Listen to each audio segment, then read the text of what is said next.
AI girlfriends seem better than basically any other flesh and blood woman out there, don't they? I mean, let's take a look.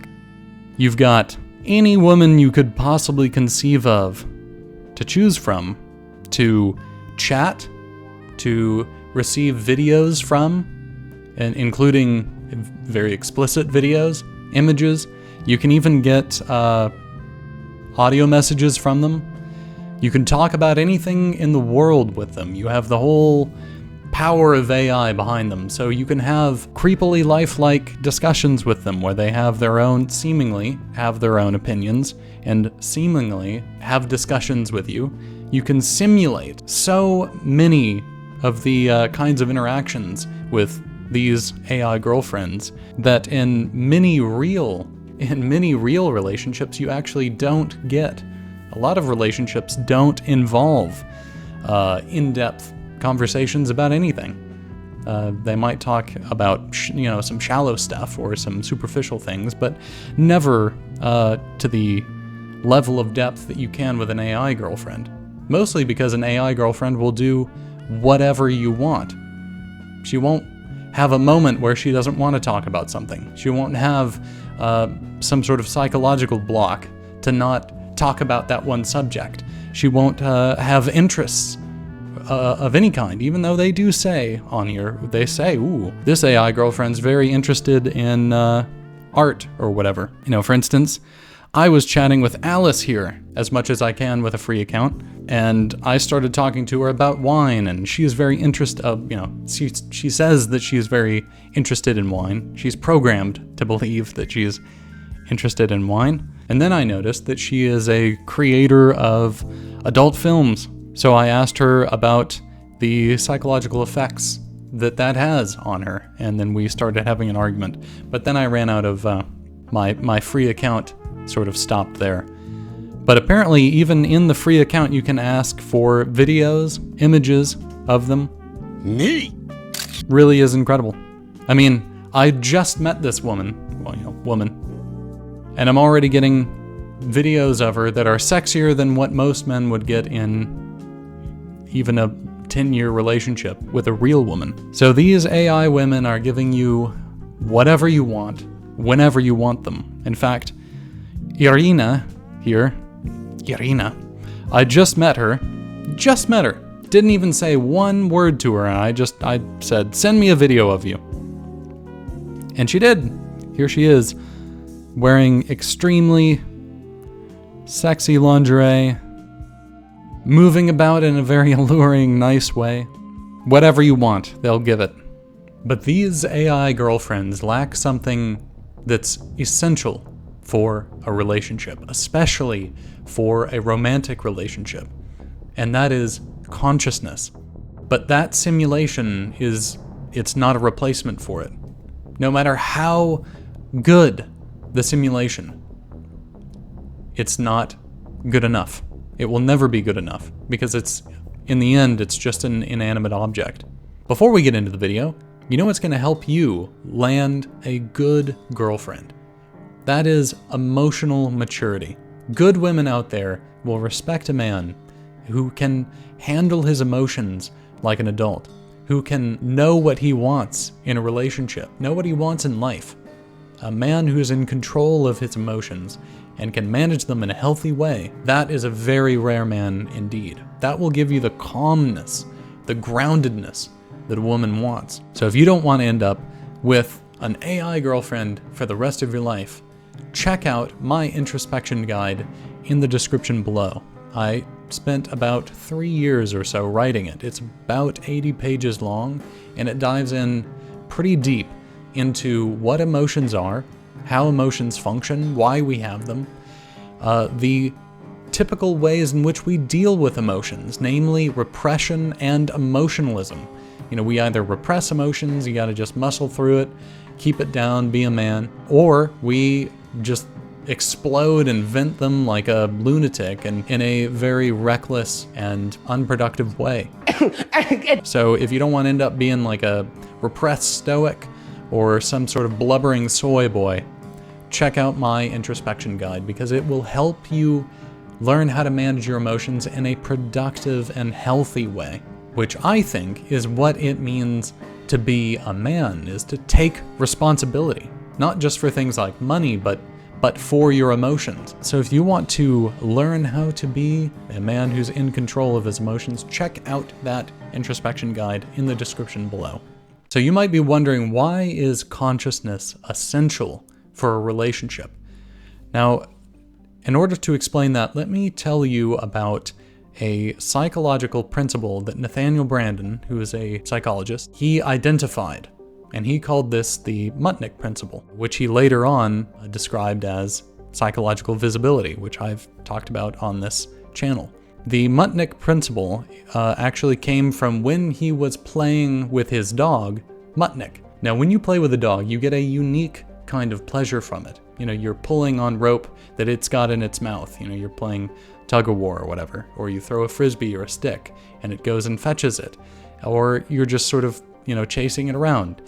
It's responding to you, to your playfulness, with playfulness. It's, you know, it knows that you're being playful and responding playfully in kind. And that is, in of itself, pleasurable, to have that kind of unique response from another living thing. So Branden asked himself this question when he was playing with his dog, Muttnik, about why is this pleasurable? Why is this fun? And what he identified was that engaging with another consciousness is pleasurable because of how that consciousness responds to yours, which an inanimate object is going to only respond to you in a mechanical way, you know, if you throw a rock or something. Yeah, I'm reminded of these robotic dogs, actually, that I never liked these. I never thought that they were engaging at all. It always just made me feel sad that it wasn't a real dog. It only made me think of what it isn't, you know, what I don't have, which is a little pet dog running around. You know, these little robot toys, they're missing the most important part of having a dog, which is that the doggy consciousness of, you know, doing the things and responding in the way that a dog does to things. That's what we find pleasurable, is not just the four legs with fur and it sort of moves around and goes barks. It's not enough to just simulate all the concrete elements of what a dog does. You need the consciousness there. And so what Branden identified in this, you know, pleasure of engaging with another consciousness is that there's sort of an affirmation of yourself going on. Now, if you interpret what you're doing as playful and fun, and the dog responds in kind and sees that you are playful and fun, then we get this feeling of visibility, which is what I've talked about in the past.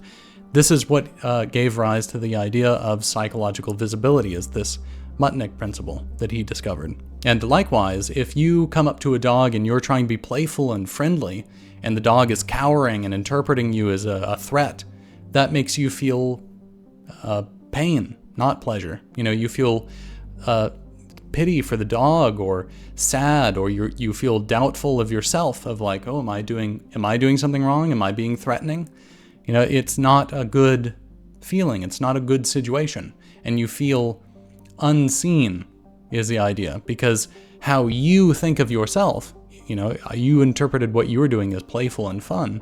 The dog, you know, responds in a completely opposite way. It makes you not feel connected to that animal. Now, of course, dealing with an animal is, you know, an animal's consciousness is much more limited than a human's. So when it comes to engaging with a human consciousness, the connection and the possibilities of connection and possibilities of visibility are almost inexhaustible. You know, I mean, think of it this way. You tell a joke to someone and they condemn you for it. You know, ooh, that's sexist or that's racist, even though you didn't mean it in that way at all. Or maybe to you, it can't even be interpreted that way. And that will make you feel unseen and unheard and unrecognized, misunderstood. Whereas someone you tell a joke to laughs at it and really understands it. You feel understood. You feel seen. And this is something only another consciousness can do. Because when it's a robot or a machine, like the robot dog, it's just responding to you the way a mechanical, physical, inanimate object would, in the way throwing a rock would be responding to you physically. But if you throw the rock with anger or with glee, it doesn't matter. The rock will be thrown. The rock doesn't respond to your consciousness in that way. And that brings us back to our AI girlfriends. They are not conscious beings. They're pixels, text. They're just circuits. They're not real. They're not conscious beings responding to you. The only reason that you get a text response when you type something is because that's what the program says. If someone programmed it to respond in the way that it did. I know AI is very sophisticated. I know that the direct response isn't programmed, but no matter how far you go back in the programming, there is no consciousness at the root. An AI cannot respond to you in the way a living, breathing, flesh and blood woman would. And because of that, you will never actually feel seen. And in fact, it's not simply not giving you the real thing. It's giving you a delusion. And that delusion is going to make your self-esteem worse. It's going to make you more depressed. And it will lead you to be more disconnected with yourself. Now let me get into that. Now I'm actually reminded of a Twilight Zone episode called, I think it was a Pleasant Place to Visit or something like that. It's where this guy, a criminal, dies and goes to what he thinks is heaven. He wakes up, he's in this nice world where he gets whatever he wants. $1 million, he's got it. Beautiful women, he's got them. He wants to go gamble, he wins every single time. He gets anything that he wants.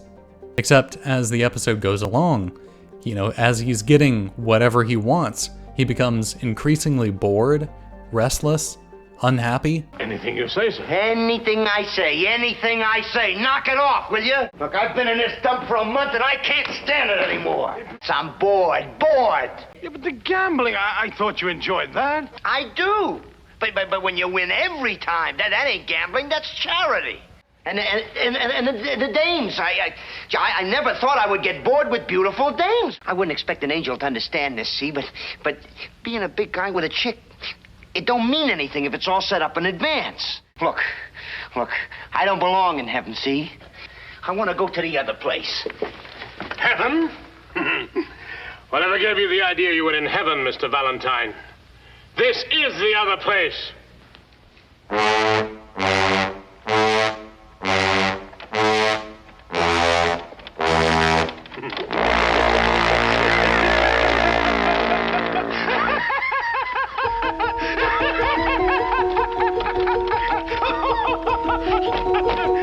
scared, angry little man who never got a break. Now he has everything he's ever wanted. And he's going to have to live with it for eternity. In the Twilight Zone. And that episode really reminds me of these AI girlfriends. Of, they'll be whatever you want. They'll do whatever you want. They'll say whatever you want. They'll give you whatever videos or images that you want. And you can turn them on whenever you want and turn them off whenever you want. There's no effort that it takes to earn them. You don't have to woo them. You don't have to earn them. You don't have to be anything in order to get something from them. You don't have to be someone who's lovable to have them act like they love you.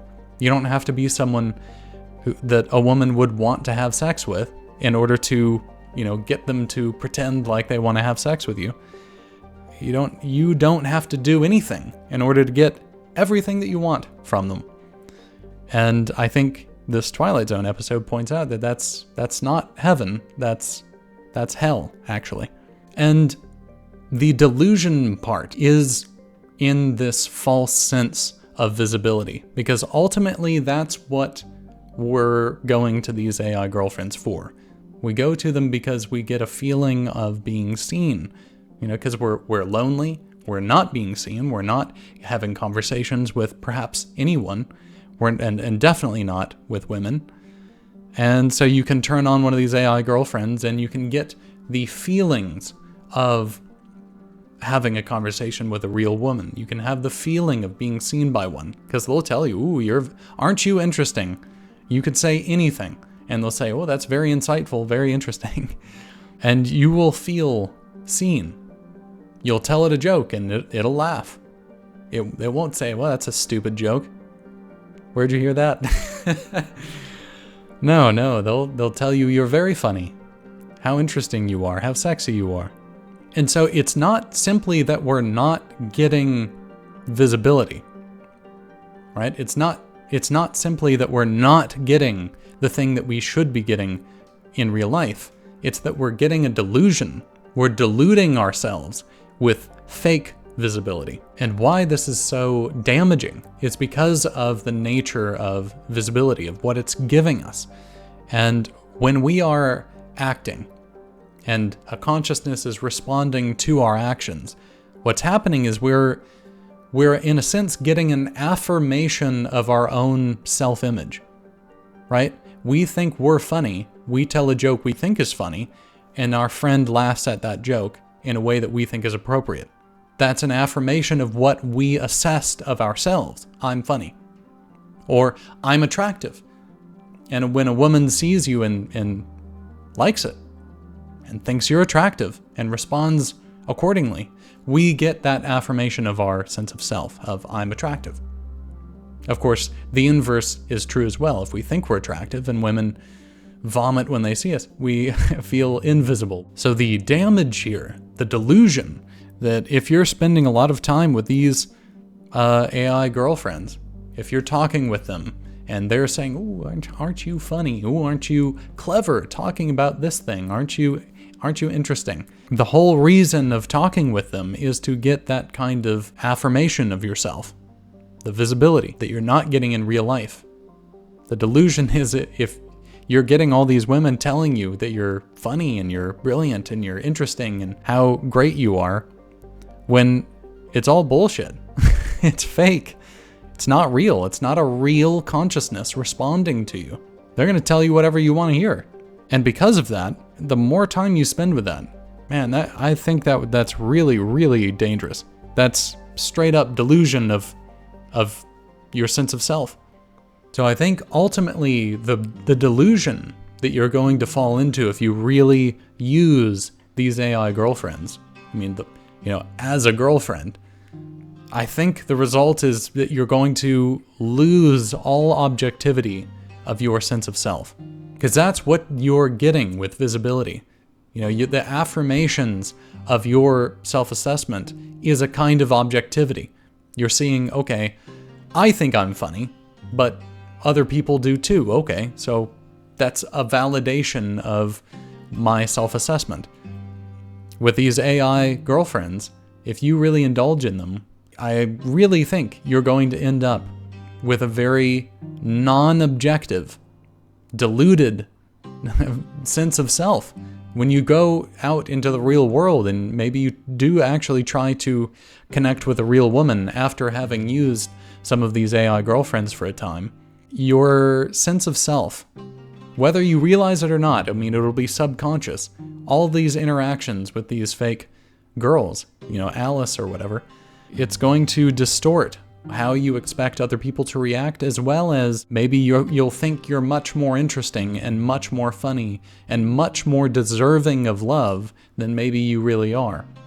Now, I'm not saying you don't deserve love. I'm saying, a relationship is something that you have to earn. You can't be anything and expect people to want to be around that. Relationships are difficult. You have to earn that. And with an AI girlfriend, you don't have to earn anything except a couple bucks a month. If you want her to take her clothes off, you just ask.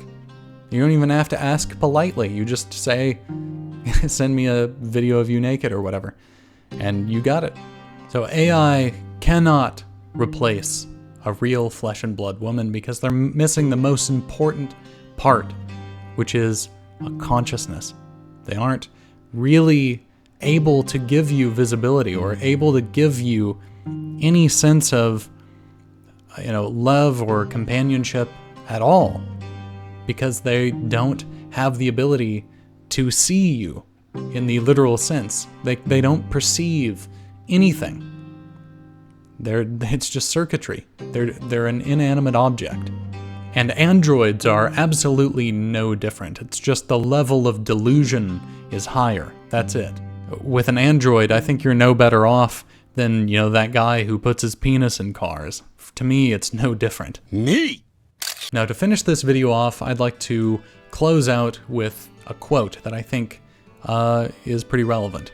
For any mature individual, blind love may help to quell anxiety, but it does not answer our hunger to feel visible. It is not unconditional and unseeing support that we need, but consciousness, perception, and understanding. Visibility does not necessarily entail love, but love devoid of visibility is delusion. So perhaps the real answer is to get a dog. Get your own little Muttnik. So I hope you enjoyed the video. Tell me what you thought in the comments. Like the video if you liked it. If you want to see more content like this, be sure to hit the subscribe button. And I'll see you next time. Thanks so much for watching.